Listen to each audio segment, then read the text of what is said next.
Good afternoon, ladies and gentlemen, boys and girls. Hello, ladies and gentlemen, ladies and gentlethems. Friends, family. Welcome to a very, extremely exciting episode of Shooting the Shit with Beefy and Bobbie. Today, as you may notice for some of you, we are in a very different format for today's episode. This is our first ever video podcast. We are super duper excited to be in this new format. Robbie and I have wanted to do it for a while now, and we just never really got around to figuring out a good place and time to do it. But when we found out about today's guest, we were like, maybe this might be the perfect opportunity. So, moving on to our guest, oh my God, I physically cannot, I'm literally shaking right now with how freaking excited I am to have this guest. It's our very own playwriting professor, theater history professor, Max Mondi. Hi. Welcome to the podcast. Thank you so much for having me. Super happy to have you here. So Max is going to talk a little bit about himself, but we'll give you a little introduction about him. Max is a current professor here at Dean College, but he is also a well-established playwright. Oh, yes. He has quite a few plays under his belt that we have highlighted in his Instagram post. If you want to check out our Instagram at Stswbnb on Instagram and Facebook and Twitter. He has a few plays under his belt that you can also read on New Play Exchange, which is a great service. Yes. We highly recommend it. He has, you want to talk about, Just give me a second, I'm finding my plays. So, of course, as every well-established playwright and professor should, Max holds a BA in Theater History and Criticism from the University of Vermont, and then something we'll come back to, Max did go to grad school at Columbia University, and he holds an MFA in playwriting. So, yes, so Max, welcome again. Thank you for being here. Thank you so much for having me. Yeah. So, if you want to just go into a little detail about yourself. Anything that no, I mean, yeah, I think you're covering it wonderfully. I've been, I'm very, very pumped about teaching at Dean. This is now my second semester at Dean. And I've been very excited when I've been able to teach you guys both semesters, which has been very fun, including many other recurring characters. And I've been, the only thing I would add is that, my wife and I lived in New York for about 8 years before we moved back here. And I grew up in Massachusetts. I actually grew up, as I mentioned before, like in Franklin, the town where Dean is located. And so it's really fun being back and like really settling in, and finding my roots here. So just really excited to be here. That's awesome. So may I ask, when you made that transition were you from New York, before New York, were you still in Massachusetts? Yes. So I went to college in Vermont at UVM, and then I lived for a year in Minneapolis, where because I got an internship at the Guthrie Theater out in Minneapolis. So I lived there for about a year, and then I moved back, and I lived in Boston for about 4 years before then moving to New York. And so, and a lot of that was actually, in a very fortunate, was very motivated by my wife, then girlfriend, because we met in Boston, and then she was, I was figuring out playwriting or getting into it and trying to figure out how to do, theater in the real world. And she was just starting to apply to medical schools. And so she got accepted to a program out actually in Long Island, part of it. But gotcha. And then we had been dating, I think, for about 9 months, not even a year. And we decided let's do it. I've been wanting to move to New York for a while for theater related things. It is the hub after all, For I think sometimes for better or worse. We could talk about that too. I think that's actually that's kind of a problem in certain ways, but definitely in my mind, I was like, I definitely want to go to New York. And so, that actually is kind of what I feel like that was actually because of my wife Emily, that was kind of the push actually to get over there. So, That's awesome. So it worked out for both of you in the sense that you both wanted to go to the big city and kind of try things out. We did. We did. The main difference, I would say that like it's very funny. Like we did that, and we're both, very successful. My wife completed her degree and residency also after this 8-year process. Yeah. But it's very fun because we've had very, very different experiences of New York. Like she's a work. She just has to basically just be working nonstop, and I'm actually like I get to go see plays. That's work, but it's also like, come on, it's, very different sides. I think what we do is very serious, but we're also not like splitting the atom. So like, but yeah. That's awesome. Yeah, wow, that sounds great. Yeah, that's really, really cool. So, in regards to your start, did you always know you wanted to be a playwright, or was this kind of like a build on something else? Yeah, we made a joke. We made a joke the other day about the pipeline and how I did it in reverse, because I started as a stage manager and then now I'm going into like playwriting. And who knows, maybe eventually I'll start acting, but it's actually usually seen as the actor turned playwright turned techie. Yeah, turned techie. Well, I feel like so when at UVM, I was at kind of a similar BA program to Dean, where it's similar different concentration breakdowns too. But I felt like I remember like because I started, I had never really seen a play, like besides like my sister was in high school, she was in a production of Oliver Twist, and I I saw that, but besides that, like I'd never really seen a play except for the way like it was portrayed on like Friends and stuff like that. You know what I mean?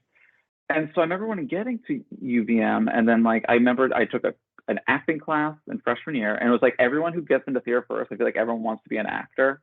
And then I remember by like our sophomore and junior year, tell me if you experienced it too. Like I remember people did start finding, like someone's like, oh, I actually really love costuming. This is really cool, or because I think at first, like I think a lot of people, I feel like I knew this when I first get there. I'm like, what else? You only know of acting as the only sort of role in theater. You know what I mean? Like what else could I even do? You know what I mean? It's not even on your radar in many ways. Right. Like, yeah, and so, there's so many different pieces to theater that I know, because when I started theater in the 8th grade, I didn't know what it was. Like I knew what theater was, but like I didn't think of it as like, oh, there's people working backstage making money. It's not deep. It was very face value. It was very face value. It was very spectacle on the stage. And then of course now that it's what I'm doing in college, I see all the different facets of design and all the different avenues to go down, and and playwriting being a new one that I've discovered that I have fallen head over heels in love with. Awesome. Yeah. Oh, I'm so glad to hear that, Robbie. That's awesome. But to answer your question, so I feel like I got into school and like exactly that. Like I don't know what it is, and I remember just thinking like I did an acting class, and then I actually took.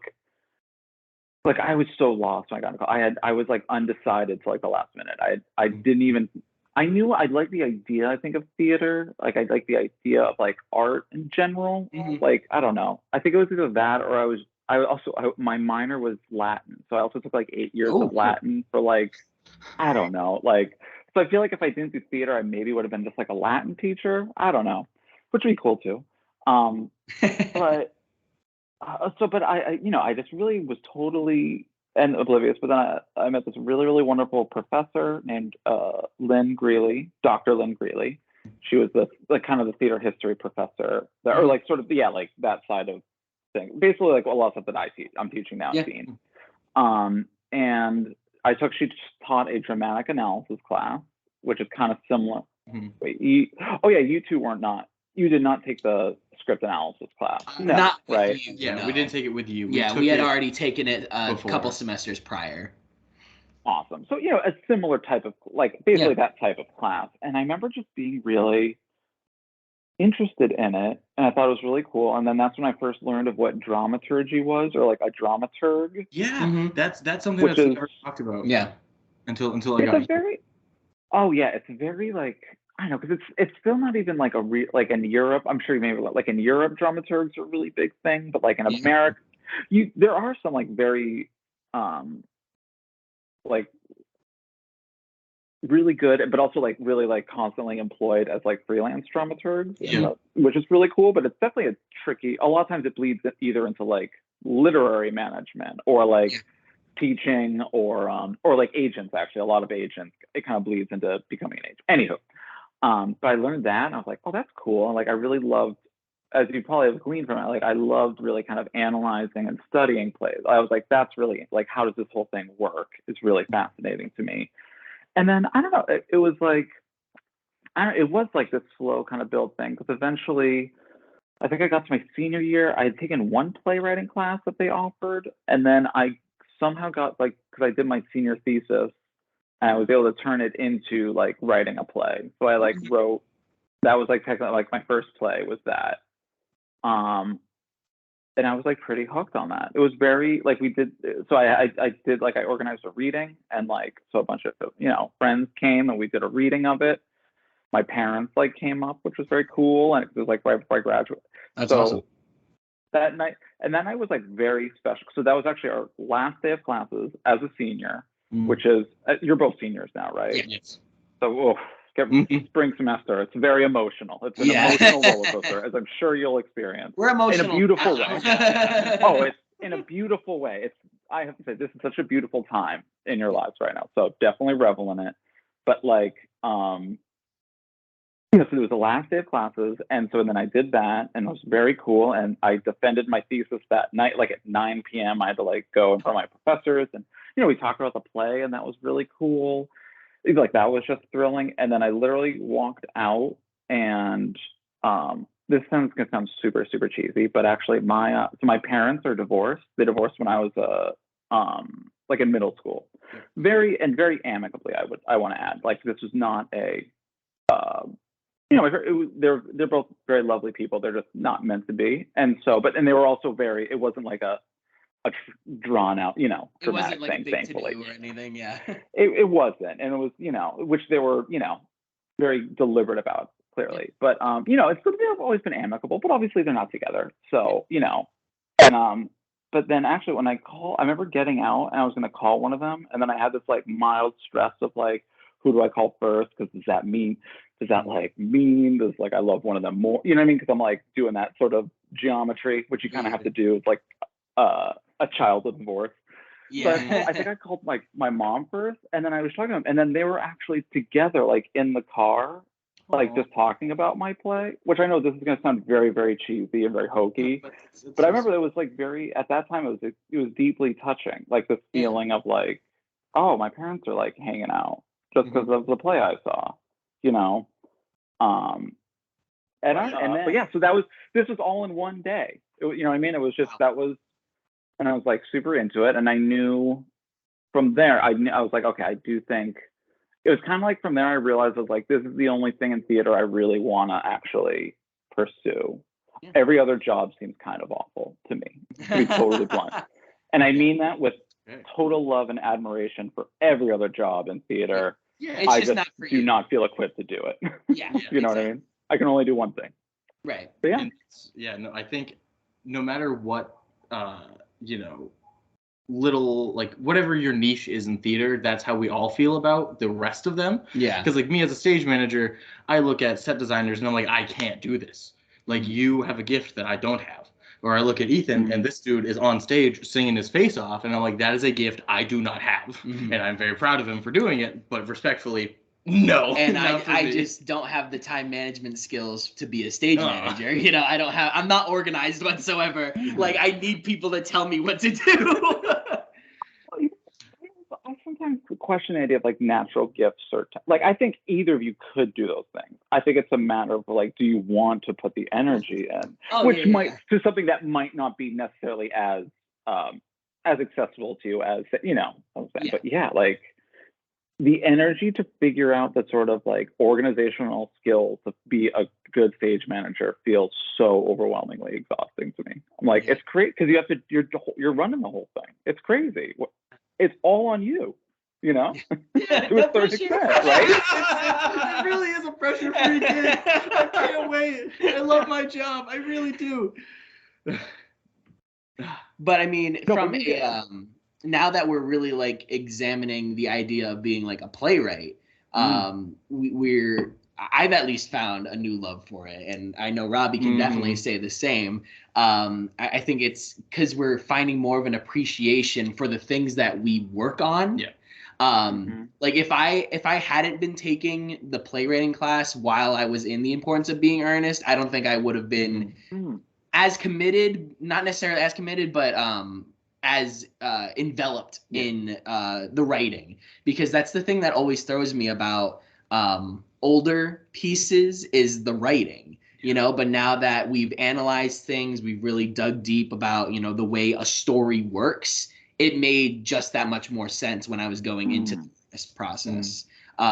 So I thank you for opening our eyes to wonderful. You know, work and you know, understanding the deepness and the gravitas of a lot of pieces. So I thank you for that.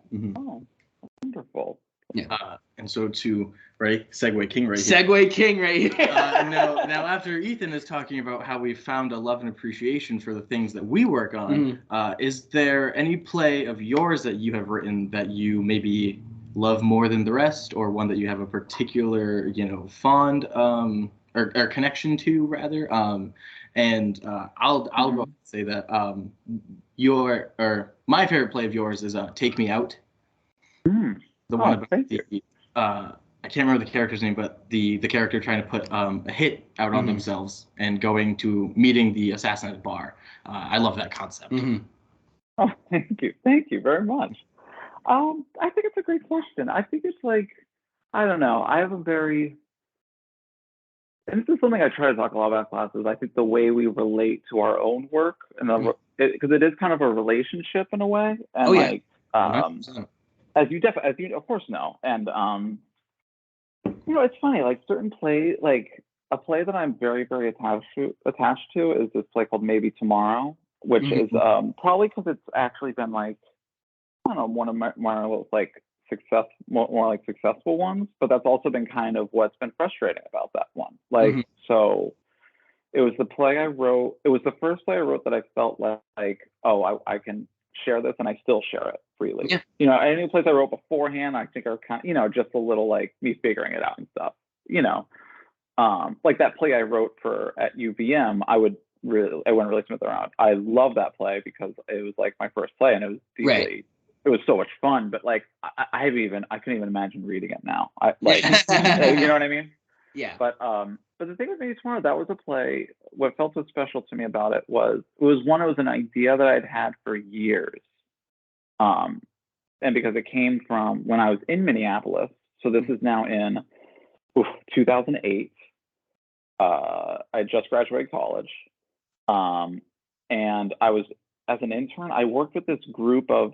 They would bring in a bunch of grad student actors over the summer and do this thing called the Guthrie Experience, where they would basically like do workshops and rehearsals and work on audition pieces. And they would also like devise this big theater piece. And so at one point, they were just brainstorming like ideas for it. And someone's like, hey, I heard this news story that's crazy. There was this woman in Kansas that was living in her bathroom, and she didn't leave the bathroom for 2 years, and then her husband called the police, and when they got in, her skin had grafted to the toilet, so they actually had the several toilet.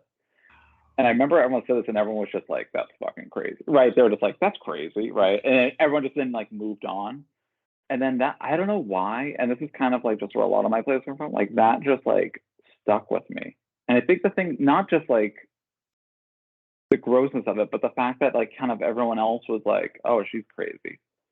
Which I'm sure there is actually, you know, I'm sure there is some sort of like mental illness that she could easily be dealing with. But to me, I was actually like, well, what if that wasn't crazy? Like, what if, I don't know, like, how would a marriage even work like that? You know what I mean? Or like, how would a relationship work like that?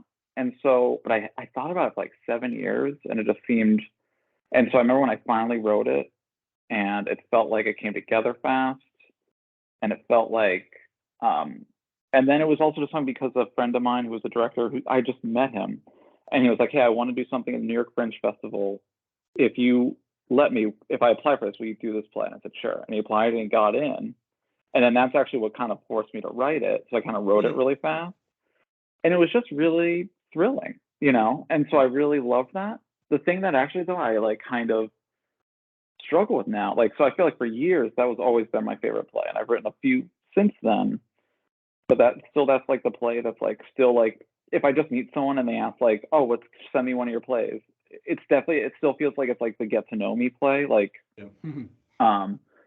but what I actually struggle with now, I feel a little, not like resentment towards it, but actually like, I wrote that like in 2015 originally, revised it up until about probably 2017, but like, mainly wrote in 2015. That's a while ago now, right? That's a while ago now. And so I actually feel like I'm just kind of like, I gotta like, and there's been times where I've been frustrated with my writing in the past 2 years. And there's been times where I think of, I want to go back to how I wrote that play. Like, how do I, and actually like realizing more and more I need to, like, I've been putting this play on a pedestal and I actually need to really just like let it go. Yeah. Mm-hmm. That's a very long way of it. That was a very, very long answer, I feel like, but to what you're saying, you know what I mean? Yeah, it was great. It was great. I completely understand where you're coming from. And, one thing that I wonder about the process of like getting your play published and put out there is like, would you consider like going back to it and like making changes after it's already been published and like releasing a newer version? Or is it because it's yours, you have the free reign to make the changes and they just have to apply it? Or what's that idea?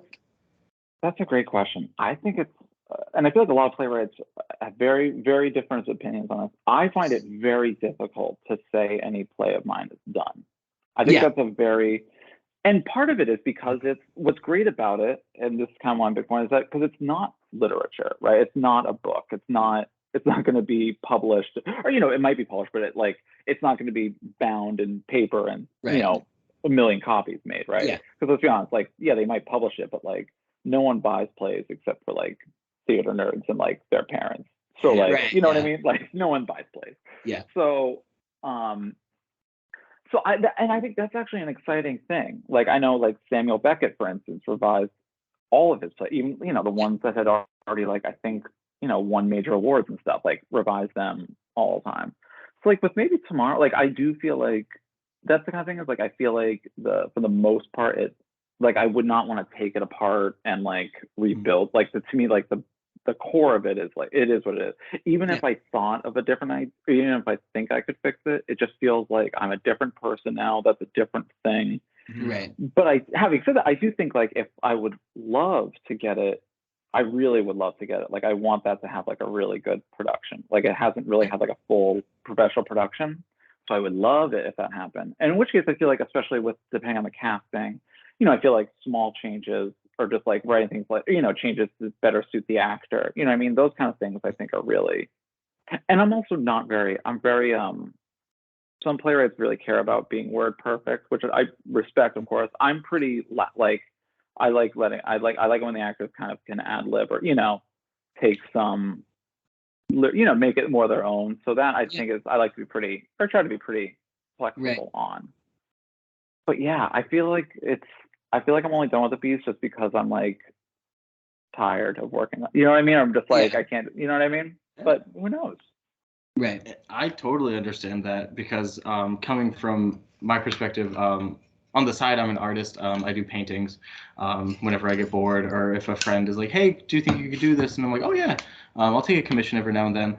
But it is so hard for me to like call a painting finished and put my signature on it and then hand it off, because things like paintings are always evolving, at least in my mind. And like when I'm writing plays now, like I have a draft finished of the play that we'll be working on in class for me, but I every day I open it up and I reread it at least 100 times, and I'm like, what can change, or what stands out to me more now today than it did yesterday. Right. So as just artists of of painting, of playwriting, and just of theater artists as we are, our ideas are always evolving. Yeah. And putting something down is very hard to do. Right. It is. And I think that's why, I think that's why you see a lot of artists, even like as they get older, they return to older works and like maybe do like a sequel. You know what I mean? Like I think. Oh yeah. Yeah, because you're still kind of. I think because also even like if it's a different piece, you're still kind of chasing the same thing. I think a lot of they're still itching the same or trying to figure out the same thing, and every play or every piece is a different way of trying to maybe figure out that one thing or if that change. You know what I mean? I think it's just more and more. I just want to like.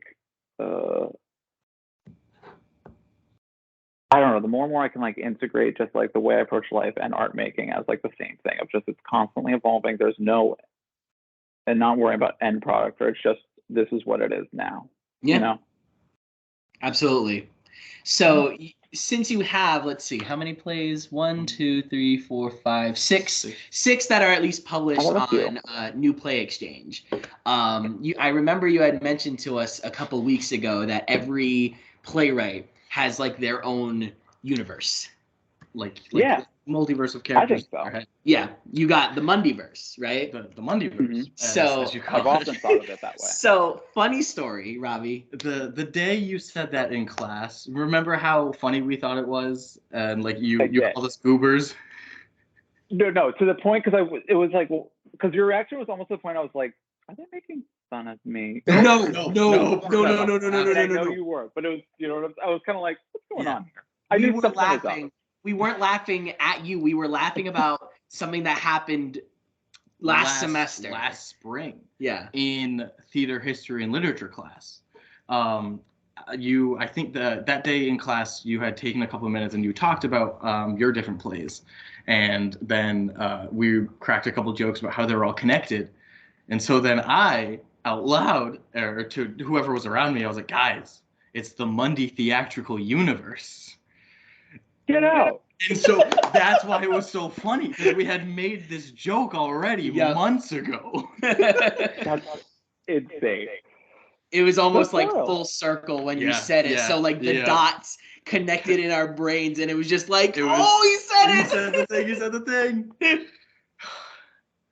So that was quite funny. Basically, I was destined to be sharing this time with you on this podcast. Yeah, right now. This had to happen. Yes, absolutely, 100%. Oh yeah.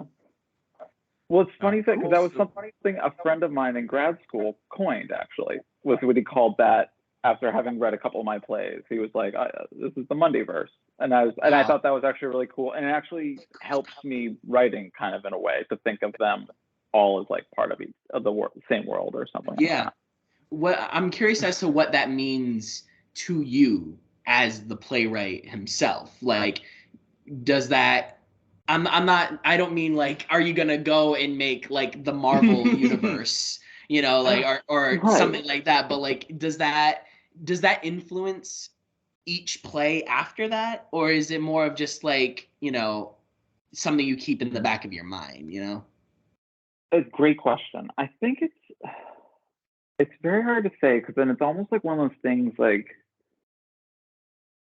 this is like I think that's such a hard thing about being like when you create anything because at a certain point you obviously do need to be able to articulate what this thing is, but there's also like I don't know, I like personally like kind of not knowing like very much about my own work. Do you know like, if that makes any sense?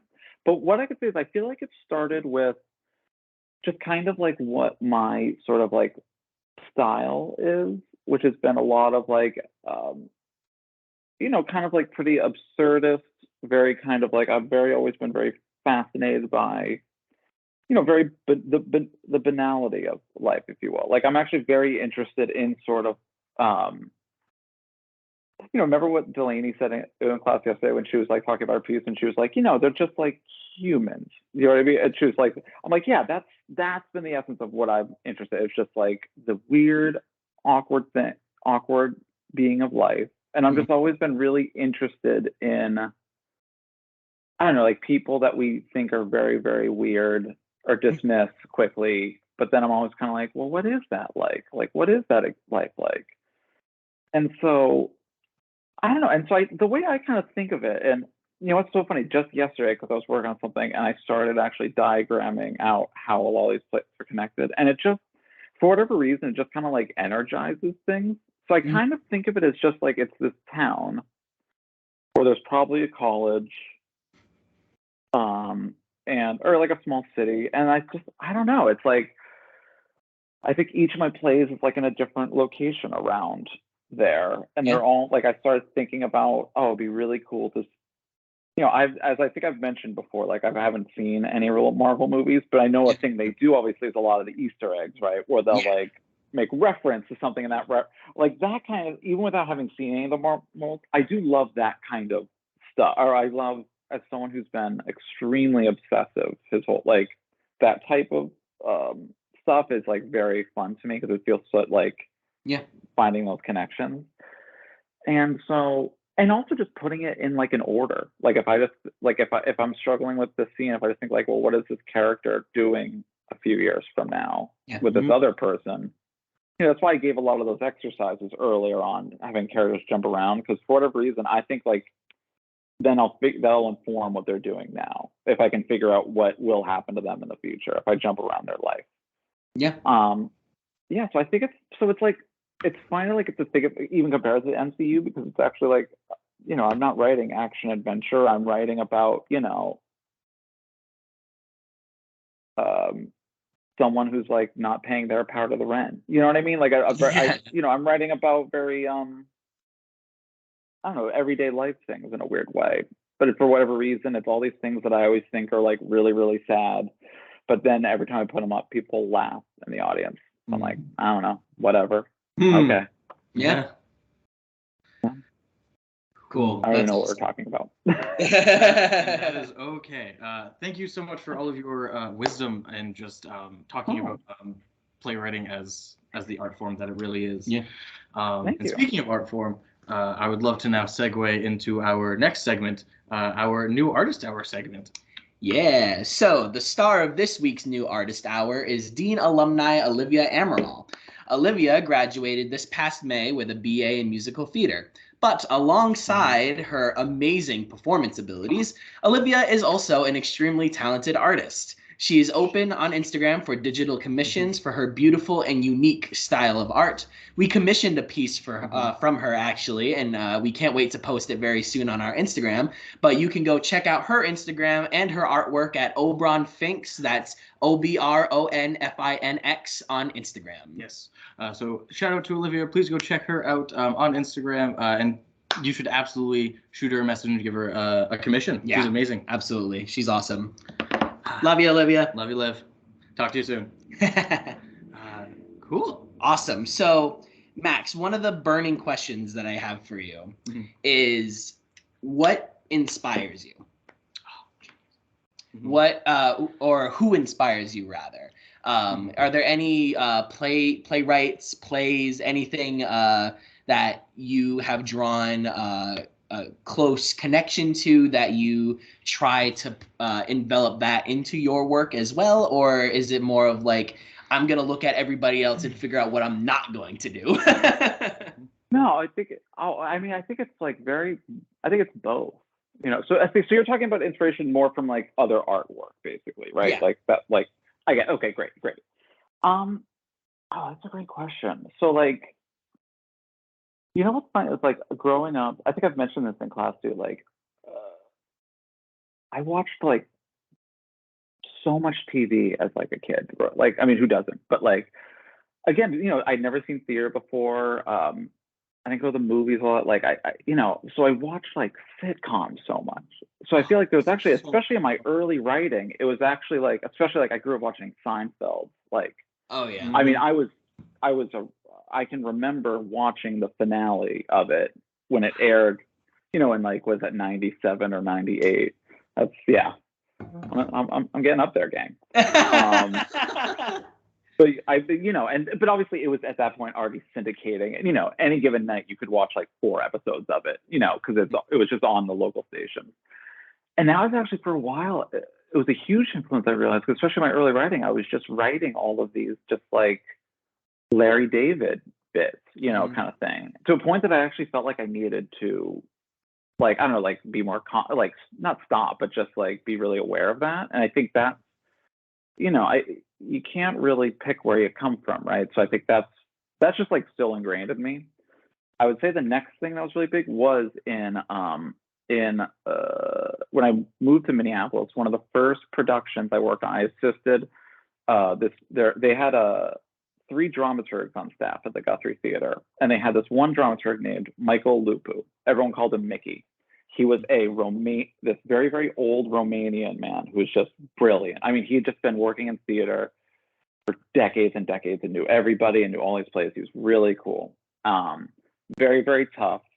Like very, very tough, but it was very, especially for like coming right out of school, it was just very lucky to be able to like get to like hang out with him a bunch.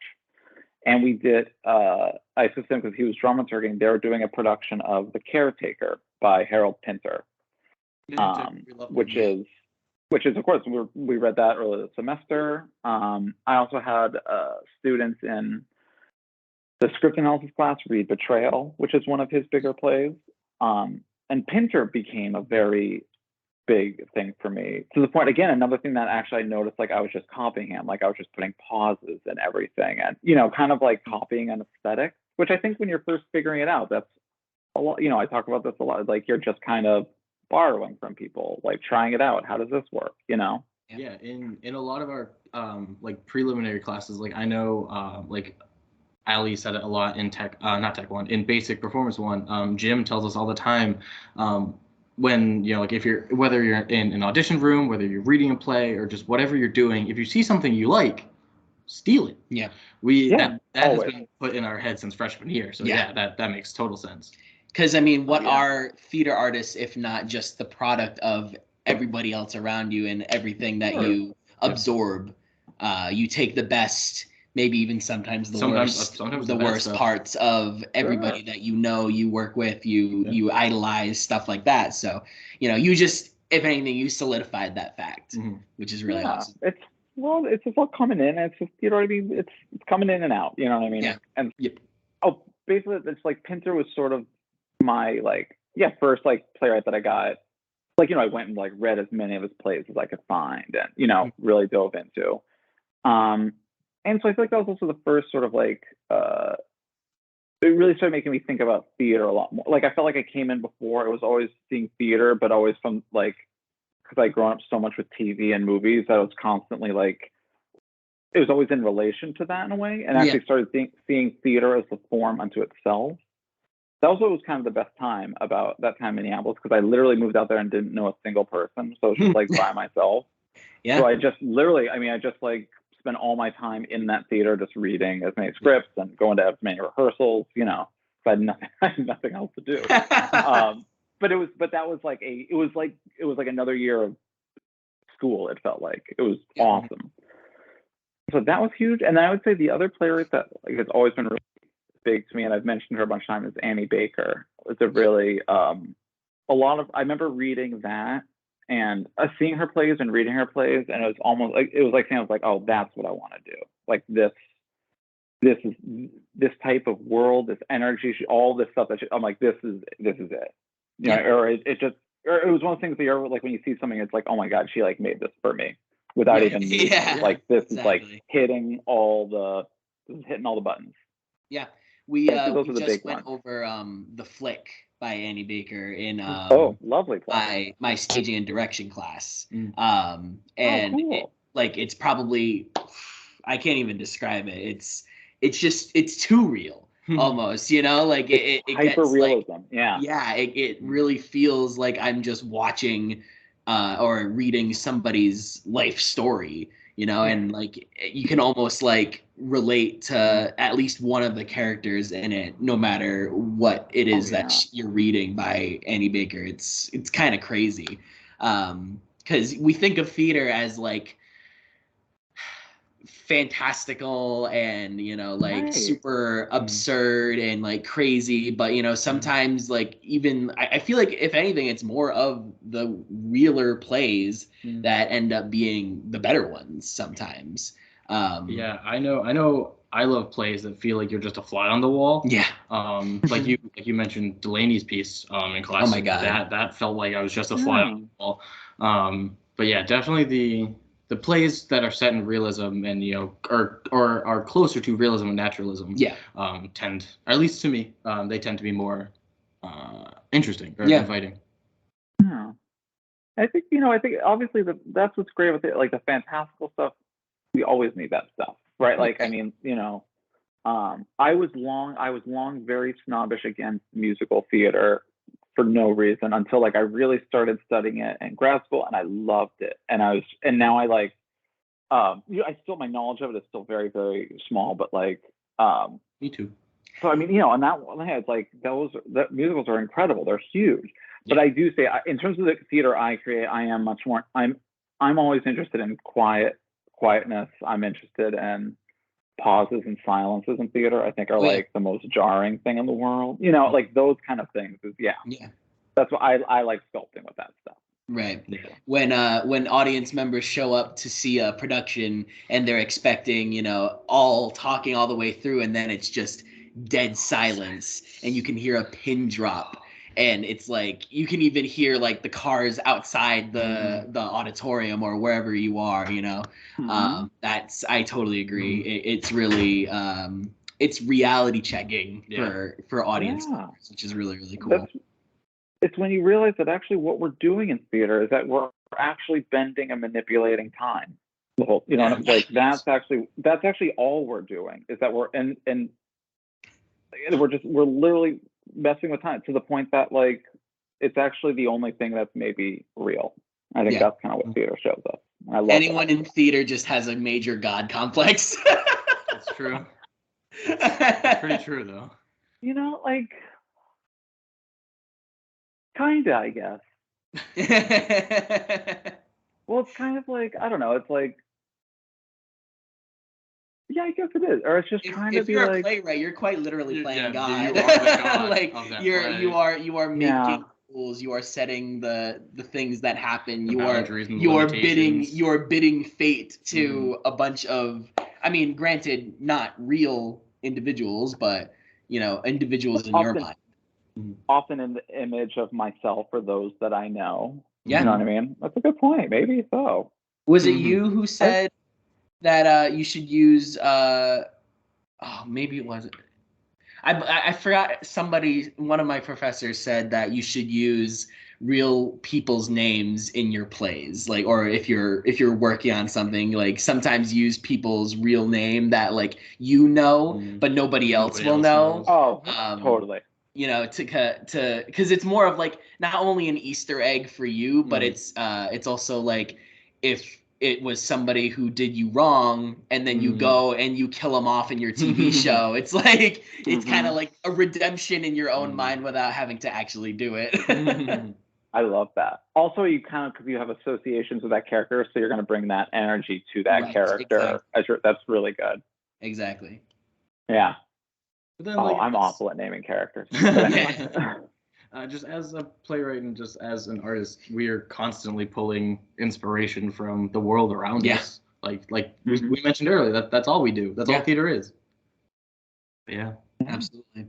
So to kind of move things along, I wanted to touch upon some stand-up comedy with you, because you had mentioned you had mentioned in class that you watched Bert Kreischer, and we're personally big fans of the Machine himself. We saw him live in Boston in November of last year, which was awesome. We're gonna see those in our Snapchat memories coming up soon. I can't wait. Awesome. But is there like any particular comedian that you really like, or that you like to watch their specials or anything like that? The one that both my wife and I have loved for years, and that I've seen his last few shows live, is Mike Birbiglia. Okay. I've never. Have you seen him? Yeah.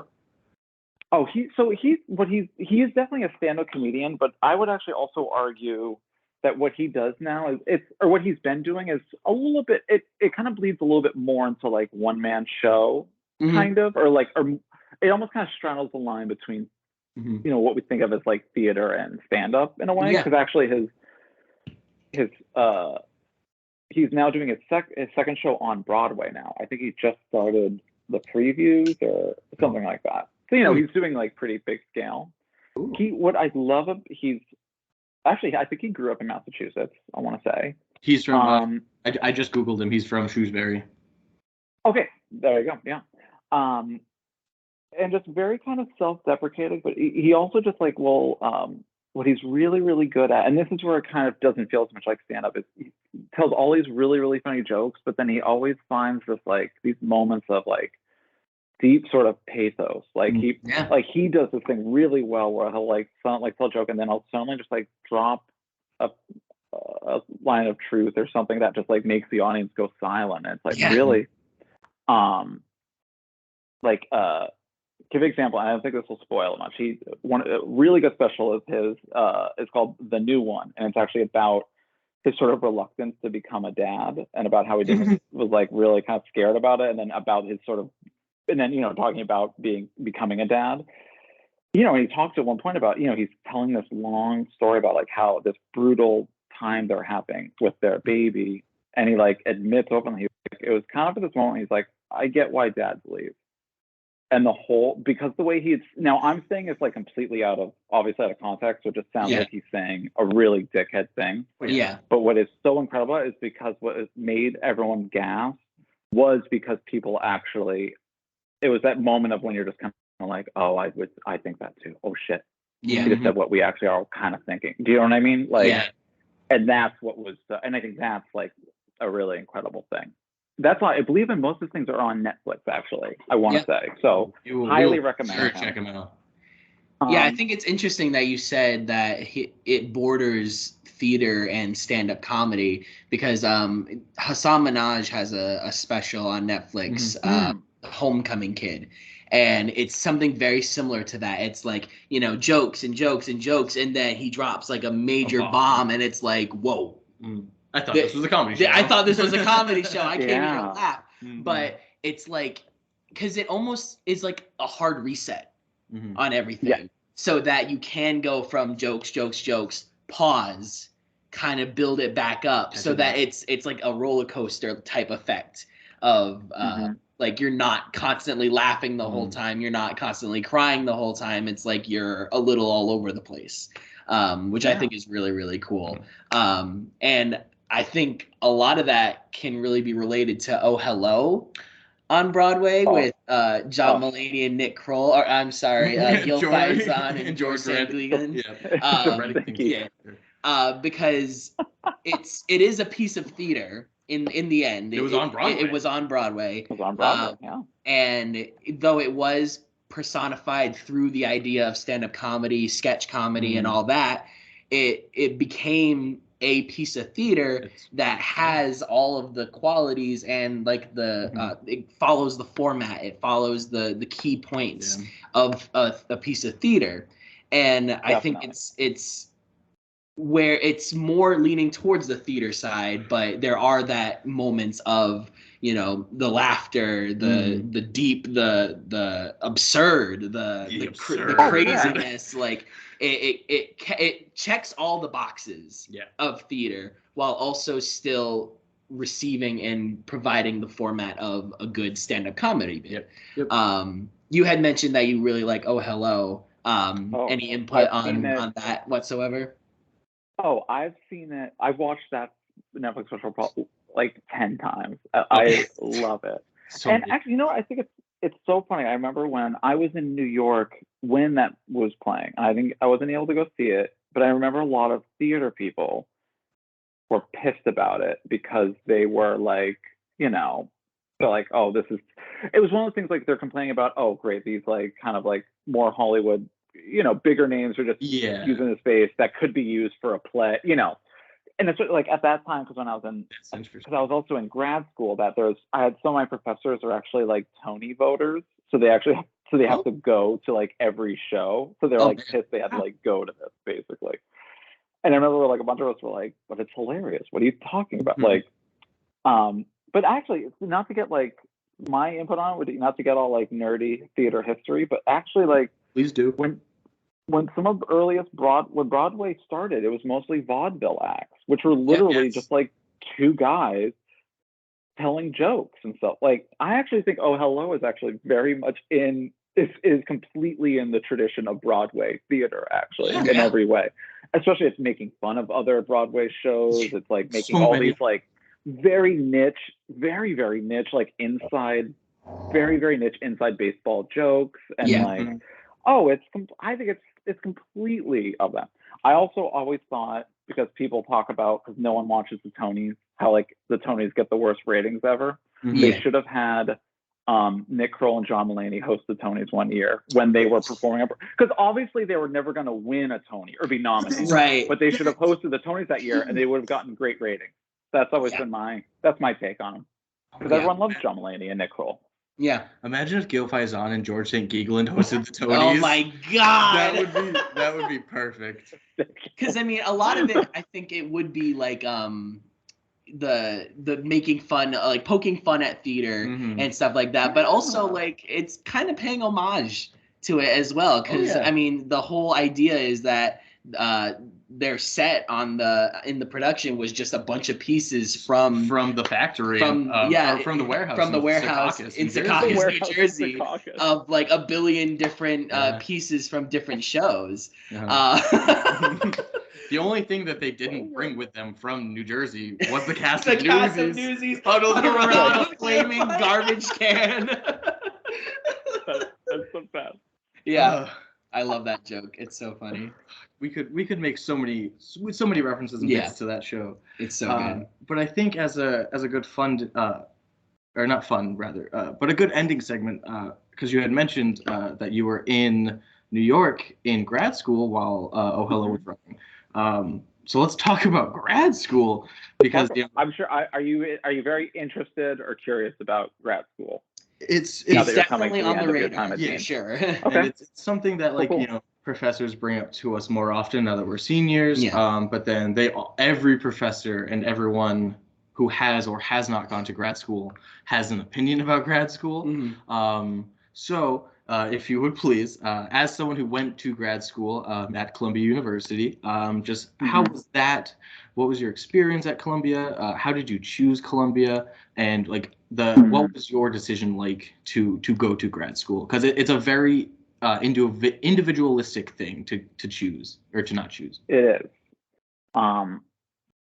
What I would say first is that, especially for playwriting, it depends on what you go into for grad school in terms of theater.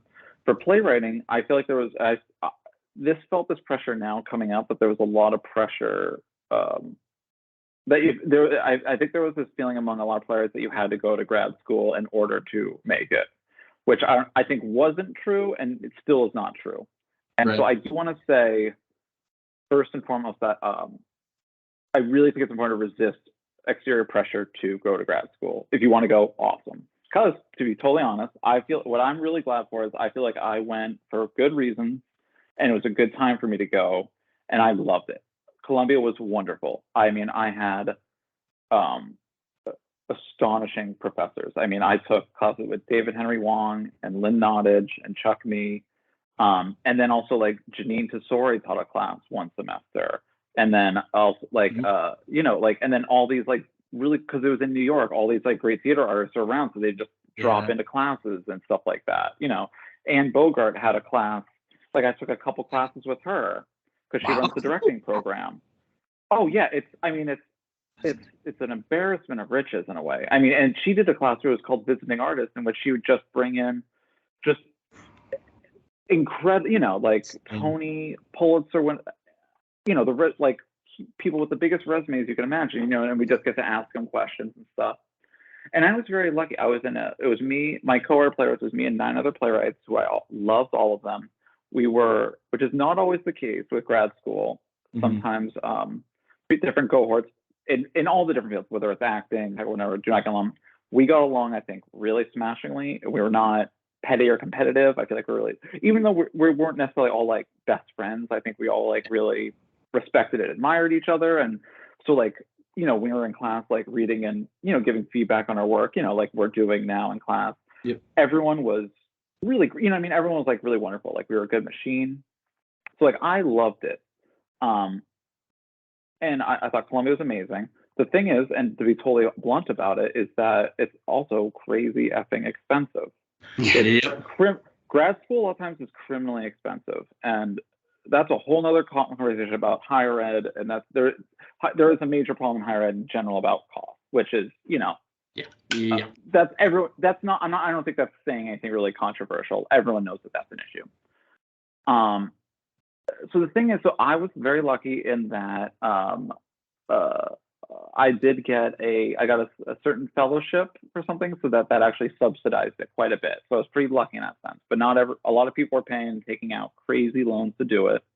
And the thing is with playwriting, there's a kid. I don't know any playwright who literally makes their living just playwriting. And I'm talking like Lynn Nottage, who has 2 Pulitzers, and is now Clyde's, her most recent play, has now been across the nation the most produced play ever. I mean, she still teaches, and she's written for TV on a couple different shows. Because she's got kids who are going to college, right? Like, it's crazy. So, and that's why even at Columbia, which is actually a good thing, we did some TV writing classes and stuff like that to kind of, so I've had a little bit of experience in that. So I think if you can, the things that, if I was to give unsolicited advice, which I feel like you actually are soliciting them, so I think this is okay. I would say, I don't think it's a good idea to go right after undergrad. I think it maybe depend on it. I can only really speak because I've only looked into grad school for playwriting. I will say that I had applied only a couple years after graduating undergrad when I had only started playwriting, and it was very much kind of from a place of desperation because I don't know, the first 2 years after undergrad, I had no money and I was kind of lost, and I didn't get into any programs, which is actually, like, in retrospect, thank God, because I think I don't think it would have been a good time for me. I ended up just hanging around, and I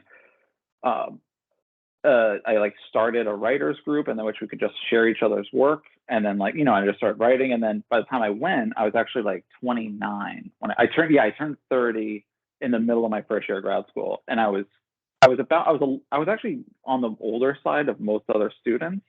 Okay. But I don't know, I just felt like you need to have experience. Like, you got to knock around. Like, it kind of sucks, but like do some like dumb jobs. Like I also think like a lot of theater art, sometimes like so many people in theater like have only done theater, and I just feel like they don't have anything to report on. Do you know what I mean? Like, you can't, and that's why there's a lot of plays that like about plays or about theater, which is nothing wrong with that. But also, like, you gotta, like, I don't know, like, gotta see the world, Yeah. So I think I would say, like, don't go right after undergrad. Now, if you're going into like an acting MFA, that's a little different because acting, like, which is a bullshit thing in our system, but there is a preference given to younger actors for sure, as bullshit that is. So I think a lot of actors feel like, definitely it seems like actors go to get an MFA earlier and feel like a playwright, which is, playwrights theoretically only get better over time because as they get older. And I think if you can go cheaper for free, that's awesome. And there are some very good, I could say, about playwriting. And I already planned to talk about this in class. We'll definitely talk about in class, but I'd say, like, if you get into Yale's play program, that's totally free. They only take like 2 students a year, so it's competitive, but it's free. And actually, there's 2 CUNY schools, so like city universities of New York, that are both. There's Brooklyn College and there's Hunter College, which are both super cheap and they have like incredible faculty. Like, cool. So I mean, if you can do it cheap, that's great.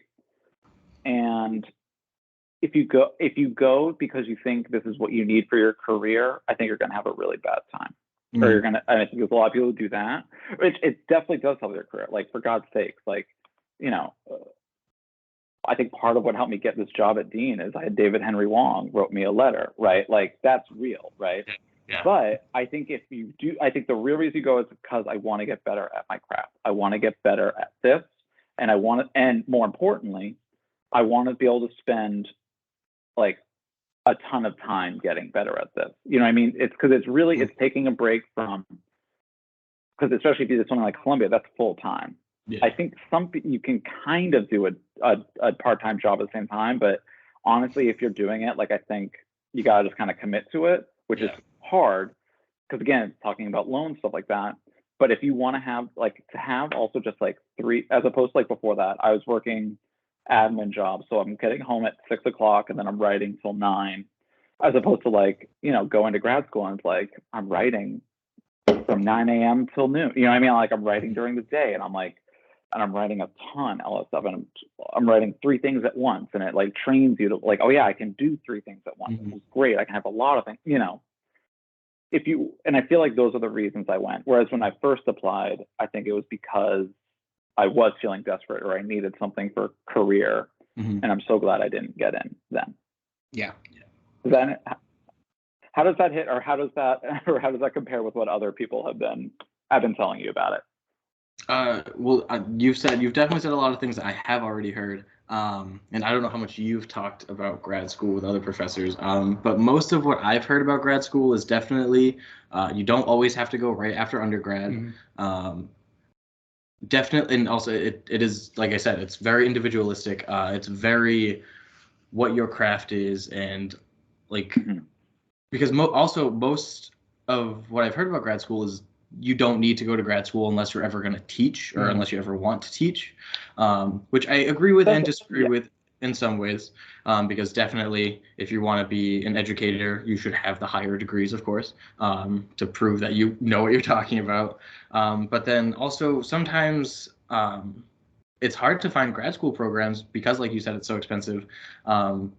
And like I know anytime I've talked about grad school or going to grad school as a tech major or even as a stage manager, it's find a program that you can do for free. Find the programs that will give you the fellowships for you or pay you to go there. So yeah, you hit all the nails right on the head. Oh yeah. I mean, the thing I would say is I know someone who did, because the other thing is you thinking about, again, be realistic, like the money you're making after. The thing that's so good about stage managers is if you're a good stage manager, you will always work.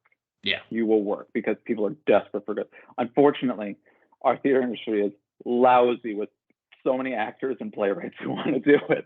That's part of the problem. But I mean, every theater company always needs a really good stage manager. And so I will say, and I know someone who went to this UC San Diego to get their master's in stage management. And I can't remember if that's free or not. It probably isn't, but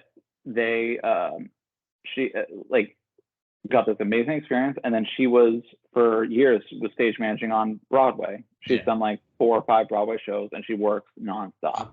And, and then you're union, you're going to get paid. You're going to get paid decently. So I think that can, so even if you're having to take out some loans for that grad school, that can definitely offset that because you're going to making a pretty sustainable living after that. Or I think you can bet on that. You know what I mean? But yeah, the other thing is, sometimes I just think of like, well, do you need to go to grad school to become a good stage manager? But it's also kind of, otherwise you just have. It's just experience, getting building up the resume, in an educational sense, so that you can, maybe build even more connections to, go somewhere that's in a professional setting, It's like my friend who went to San Diego, because they're right next to La Jolla Playhouse, which is a really big regional theater. They were debuting a new musical called Hands on a Hard Body, which is actually quite a lovely musical. It didn't do very well in New York, but she worked on that one and then it transferred to Broadway and she went with that. And that's basically, so yeah, she's basically worked, right? And not everyone, that doesn't happen to everybody right out of the gate of grad school. I remember, so I was in a cohort with 9 other playwrights, and I remember we had one professor go she had been at Yale years before. And she goes, here's what's going to happen. That's going to be really annoying. One of you right out of the gate is going to blow up, and the rest of you, it's going to take a bunch of years. And I was like, oh. And then actually it has literally, it was like one of the things that happened. Yeah. Which is like crazy. You know what I mean? Yeah. But on the other hand, I think it's like the main thing that determines, I think, success. And when I say success, I mean just like being a happy living, being an artist is just like, I was just talking about someone with this. It's just it's how long you stay in it. I think that's the main thing. I think a lot of people, what's unfortunate is we work in a system in an industry in which people are forced to hustle constantly and and have to work many day jobs and all this stuff to do it. And so people get burnt down and it's exhausting. And, but I do think that I don't know. I think like I keep getting things opportunities just because I just kind of keep showing up. You know what I mean? I just like keep getting up. I'm like, all right, let's do it again. You know what I mean? And so I think whichever route you go, whether you go grad school or not, as long as you're just like doing it, and so, you know what I mean? As long as it's gonna whatever you're looking for will happen, whether or not grad school happens or not. Right. Yeah. Oh yeah. But it's also, I have to say, like, I loved it. I loved that time. It was and I know many people who also loved it. Because it's this, you're kind of in this dream world of just like, because also in New York, I'm getting free tickets to shows constantly. I'm seeing like 2 or 3 plays a week. Like, I mean, it's all awesome, right? Like, that's the dream. Yeah. Cool. Awesome. Well, Max, thank you so much. Thank you for being on the podcast. We really appreciate it. Yes. Any final words of wisdom for our listeners and viewers? And viewers now. I just thank you very much for having me. This has been a joy, and I just want to say, like, I was just thinking when you're giving a spotlight to Olivia, I've noticed this in class a bunch. I think the way you guys are all like so supportive of each other and just like love each other. You know what I mean? That is all I would say is that's way more important than grad school. If you find your people that you love and you love making stuff with, just stick with those people. That's all you got to do. That is the most important thing ever. So yeah. We love you. That's something. Yes. It's thrilling to see. So yeah. Awesome. Well, thank you guys very much. This has been a joy. Thank you. Thank you for your time and all your words and your wisdom. And we'll see you on class on Tuesday. I'll see you on Tuesday. Looking forward to it. All right. Well, on that note, folks, this is Beefy. And this is Bobbie. And this is Shooting the Shit with Beefy and Bobbie. Have a good one, folks.